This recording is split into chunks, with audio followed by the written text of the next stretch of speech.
Ya, halo pemirsa, aturan wajib PCR dikeluhkan calon penumpang pesawat karena dinilai tumpang tindih dengan syarat vaksinasi. Sementara di hari pertama perluasan ganjil genap, 2 bus Transjakarta terlibat kecelakaan di Jalan MT Haryono Cawang, Jakarta Timur. Bersama saya Aprilia Putri. Dan saya Herjuno Syaputra, Anda menyaksikan Indonesia Petang.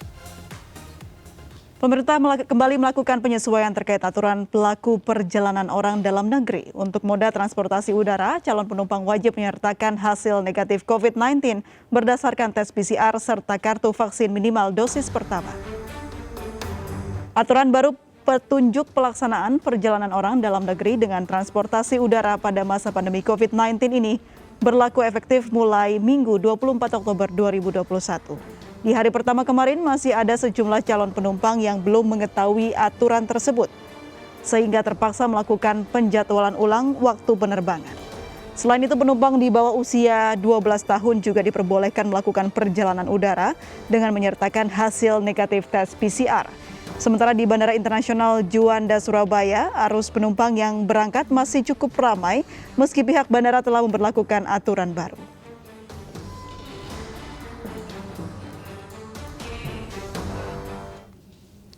Baik, aturan wajib tes PCR bagi penumpang pesawat resmi berlaku sejak hari Minggu kemarin dan aturan ini menimbulkan polemik karena diterapkan saat angka penyebaran COVID-19 menurun dan PPKM dilonggarkan. Ya, aturan perjalanan udara dengan pesawat diperbarui pada masa perpanjangan PPKM di Pulau Jawa dan Bali. Seusai surat edaran Kemenhub nomor 88 tahun 2021 per tanggal 24 Oktober 2021, penumpang tujuan dari atau ke bandara di Pulau Jawa dan Bali, antar kota di Pulau Jawa dan Bali serta daerah kategori PPKM level 3 dan 4 wajib menyertakan surat PCR minimal 2 kali 24 jam.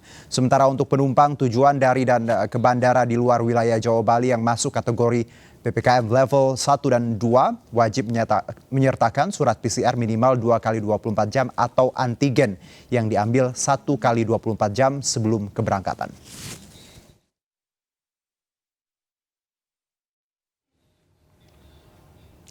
Ya, dan saat ini kita sudah terhubung dengan Lineke Utsiki di Bandara Internasional Soekarno-Hatta, Tangerang, Banten. Ya, Lineke, bagaimana penerapan PCR di sana? Ya, April, Juno, dan juga pemirsa, tentunya ini merupakan hari kedua penerapan dari wajib PCR yang diberlakukan tidak hanya di Terminal Bandara Soekarno-Hatta saja, tetapi juga di seluruh bandara yang berada di wilayah Jawa dan juga Bali. Seperti yang tadi juga sudah disampaikan bahwa memang sejumlah penumpang ini mengeluhkan aturan PCR yang memang ini diwajibkan. Dikarenakan memang kalau kita lihat saat ini seiring sudah menurunnya PPKM level 2 di DKI Jakarta dari level 3 menuju ke level 2. Tetapi yang perlu diperhatikan juga adalah pemerintah juga melonggarkan aturan kapasitas di pesawat, yakni sudah diizinkannya kapasitas penuh ataupun maksimal 100%. Oleh karena aturan pelonggaran inilah, maka kemudian pemerintah berusaha untuk memperketat lagi agar tidak terjadi penyebaran COVID-19 dengan kemudian mewajibkan PCR COVID-19 dalam kurun waktu 2 kali 24 jam sebelum keberangkatan yang kemudian wajib dilampirkan. Tidak hanya itu saja, untuk mendukung upaya dari pemerintah, pihak pengelola bandara juga menyediakan fasilitas PCR COVID-19 di Bandara Soekarno-Hatta, tepatnya yang berada di Gate 5 untuk di Terminal 3, ini di bagian outdoor ataupun berdekatan dengan area parkir.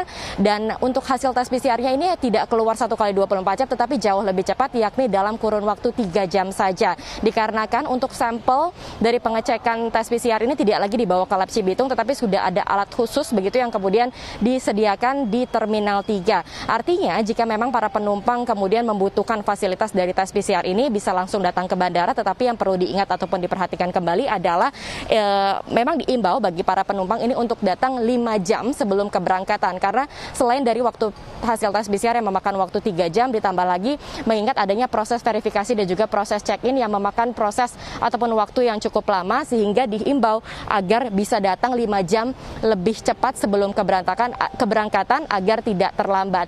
Selain berkenaan dengan aturan PCR yang memang sebenarnya sudah tertuang juga dalam Instruksi Mendagri nomor 53 tahun 2021 dan juga sudah diturunkan di Aturan Menteri Perhubungan nomor 88 tahun 2021, ini tentunya juga diharapkan agar dapat dipatuhi oleh para penumpang. Tidak hanya itu saja, tetapi juga anak-anak kini diperbolehkan kembali untuk dapat menggunakan jasa layanan transportasi udara, tetapi juga harus menyertakan tes PCR. Dan ini sesuai dengan aturan yang sudah ada. Dan informasi yang kami peroleh dari juru bicara Satgas COVID-19, yakni Wiku Adhisa Smito ini menyampaikan sebelum berkenaan dengan aturan bagi anak-anak ini sebenarnya juga sudah berkonsultasi terlebih dahulu dengan dokter anak dan memang dinyatakan aman begitu untuk melakukan tes PCR. Dan memang bagi para orang tua diharapkan dapat kemudian jika khawatir, untuk meredam kekhawatiran ini bisa mungkin berkonsultasi dengan dokter anak terlebih dahulu apakah memang anak yang rencananya ini akan diberangkatkan dengan menggunakan pesawat aman begitu untuk melakukan tes PCR. Dan yang menjadi himbauan juga adalah sebenarnya agar tidak masyarakat ini tidak euforia kemudian tidak terlena dengan perbaikan kasus COVID-19 yang ada di Indonesia, karena kalau kita lihat per tanggal 24 Oktober lalu untuk positivity rate yang ada ini sudah berada di angka 0,5%, artinya jauh di bawah standar WHO yang menyebutkan 5%. Kemudian angka penambahan kasus COVID-19 yang ada juga di Indonesia ini berada di bawah 1.000 orang, ini konsistennya rendah. Tetapi yang perlu diingat lagi, kita masih berada di tengah pandemi COVID-19, mobilitas bisa saja diperketat karena status dari PPKM ini belum dicabut. Kembali ke April dan juga Juno. Bicara mengenai, kita tahu aturan ini banyak menuai pro dan kontra di masyarakat yang menolak akibat dari syarat PCR ini sendiri. Apakah ini juga mempengaruhi banyaknya cancellation atau pembatalan penerbangan dari pantauan Anda dan juga data yang Anda peroleh di bandara? Ya Juno, berkenaan dengan harga tes PCR tentu sebenarnya ini yang juga menjadi salah satu faktor begitu yang memberatkan para penumpang. Apalagi tadi kami sudah juga bertanya-tanya sedikit kepada para penumpang. Tapi sebenarnya mereka tidak serta-merta begitu menolak berkenaan dengan aturan ini. Karena kembali lagi, aturan yang dibuat oleh pemerintah ini adalah tujuannya yakni untuk melindungi masyarakat. Karena kesehatan masyarakat ini adalah prioritas nomor 1 dari negara. Tetapi kalau kita berbicara mengenai datanya, contohnya di hari ini saja total ada sebanyak lebih dari 23.000 pergerakan penumpang khusus di Terminal 3 saja. Kemudian dengan penerbangan ada sebanyak 181 penerbangan. Kalau kita bandingkan dengan pekan lalu tentunya ini ada sedikit penurunan penumpang karena biasanya di hari Senin sampai dengan Jumat ketika masih diizinkan untuk menyertakan hasil tes antigen saja, untuk pergerakan penumpang yang ada di Terminal 3 bisa mencapai angka 40.000 sampai dengan 50.000. Bahkan di akhir pekan ini bisa mencapai angka 50.000 hingga dengan 60.000. Kalau kita ingat kemarin di hari libur juga bahkan bisa mencapai angka 70.000. Tetapi kembali lagi tentunya yang dikeluhkan oleh para penumpang sebenarnya adalah berkenaan dengan harga yang dipatok oleh tes PCR ini. Karena kalau kita mengacu pada surat edaran Dirjen Pelayanan Kesehatan nomor 2 tahun 2021, untuk tarif yang dipatok oleh pemerintah sekali tes PCR ini adalah sekitar 495.000 ataupun 500.000. Artinya kalau sekali pulang pergi menggunakan pesawat berarti membutuhkan dana tambahan 1 juta. Inilah yang diharapkan oleh para penumpang untuk harganya agar bisa ditekan lagi. Kembali ke Juno. Baik, terima kasih Lina Kautsiki atas laporannya langsung dari Bandara Soekarno-Hatta. Selamat bertugas kembali. Ya, pemirsa, Menteri Pariwisata dan Ekonomi Kreatif Menparekraf Sandiaga Salahuddin Uno menanggapi tes PCR sebagai salah satu syarat bepergian naik pesawat yang belakangan ramai menimbulkan pro dan kontra di kalangan masyarakat. Menurut Sandi, segala keluhan atau kritikan itu akan ditampung terlebih dahulu. Pihaknya saat ini tengah fokus pada kebangkitan pariwisata dan ekonomi kreatif di mana pandemi mematikan sektor parekraf. Hal ini harus dilakukan secara hati-hati disertai kewaspadaan. Mengenai tes PCR, ini semua kita tampung karena kami baru saja membuka Bali dan Kepri untuk wisatawan mancanegara. Kami memfokuskan dan juga kebangkitan pariwisata dan ekonomi kreatif ini harus dilakukan dengan penuh kehati-hatian dan kewaspadaan. Nah, teman-teman kami di lintas kementerian lembaga mengambil kebijakan dan tentunya kita mendapatkan aspirasi dari masyarakat. Dan ini luar biasa, merupakan satu feedback, satu masukan yang kami catat dan kami akan lakukan evaluasi setiap minggu. Ya, Wakil Ketua Komisi 9 DPR RI dari fraksi Golkar Immanuel Melkiades Lakalena turut merespon perihal kritikan kepada pemerintah karena menetapkan hasil negatif COVID-19 PCR 2 kali 24 jam sebagai syarat naik pesawat. Melki mengungkapkan pemerintah saat ini membahas kemungkinan tes PCR dilakukan 3 sampai 5 hari sebelum keberangkatan. Awalnya Melki menjelaskan soal penggunaan alat PCR. Dia menyebut saat ini ada beberapa metode yang digunakan, bukan hanya swab PCR. DPR bersama Kemenkes saat ini sedang membahas mengenai penggunaan PCR. Ketua Satgas Penegakan Disiplin Protokol Kesehatan COVID-19 DPP Golkar itu menuturkan pemerintah sedang berupaya agar alat PCR bisa tersebar secara merata ke semua daerah. Dan selain itu Melki mengatakan ia bersama anggota Komisi 9 lainnya sedang mendorong penggunaan alat PCR dalam negeri dan berharap nantinya seluruh daerah di Indonesia bisa menggunakan alat kesehatan dalam negeri.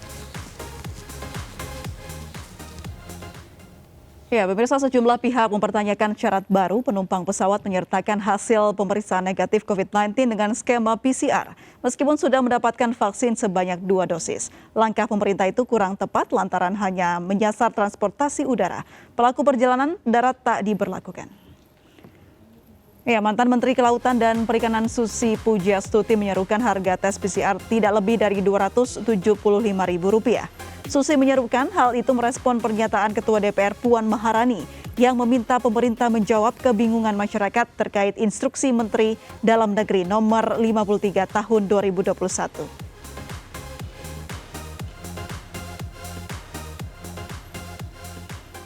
Ya, dan saat ini kita terhubung dengan jurnalis Dewi Umaryati. Dewi, bagaimana situasi Bandara Igusti Ngurah Rai hari ini?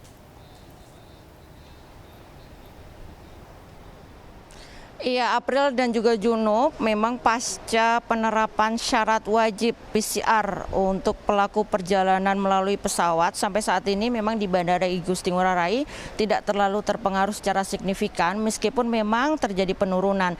Jika pada 23 Oktober lalu jumlah kedatangan wisatawan domestik mencapai sekitar 8.000 orang dan keberangkatan sekitar 9.000 orang, namun pada penerapan hari pertama wajib swab PCR sebagai syarat terbang melalui Bandara Igusti Ngurah Rai menurun meskipun jumlahnya tidak terlalu signifikan. Pada 24 Oktober lalu kemarin maksudnya untuk kedatangan jumlahnya mencapai sekitar 6.000 orang.